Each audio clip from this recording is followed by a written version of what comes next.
ഈശോയിൽ ഏറെ സ്നേഹമുള്ളവരെ, തീർത്ഥാടനം നമുക്കൊക്കെ താല്പര്യമുള്ള വിഷയമാണ്. ഇത് പോളണ്ടിൽ നിന്ന് ഫാത്തിമയിലേക്ക് ഒരു തീർത്ഥയാത്ര. ഹെയർ ഡ്രസ്സറായ യാക്കൂബ് 221 ദിവസമെടുത്തു. 2022 ജൂലൈ 17 ആരംഭിച്ച യാത്ര. ഭക്ഷണമോ വസ്ത്രമോ പണമോ കരുതാതെ ദൈവത്തിൽ ആശ്രയിച്ചുള്ള ഒരു യാത്ര. സ്വന്തം തൊഴിൽ ഉപകരണങ്ങൾ കയ്യിൽ കരുതി അതുപയോഗിച്ച് ജോലി ചെയ്ത് അല്പസ്വല്പ പണമൊക്കെ സമ്പാദിച്ചു.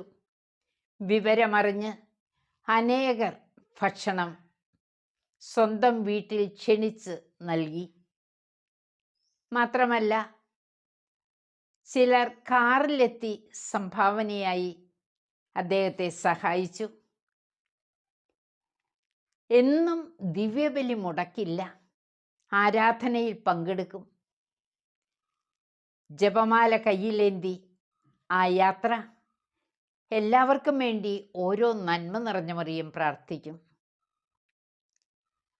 പ്രിയപ്പെട്ടവരെ, വിലാപം 3:40 പറയുന്നില്ലേ, നമുക്ക് നമ്മുടെ വഴികൾ സൂക്ഷ്മമായി പരിശോധിക്കുകയും കർത്താവിങ്കിലേക്ക് തിരിയുകയും ചെയ്യാം.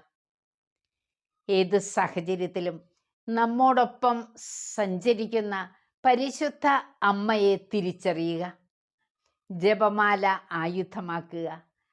അമ്മയോടൊത്തുള്ള ഒരു തീർത്ഥയാത്രയായിരിക്കട്ടെ നമ്മുടെ ഓരോ ദിനവും.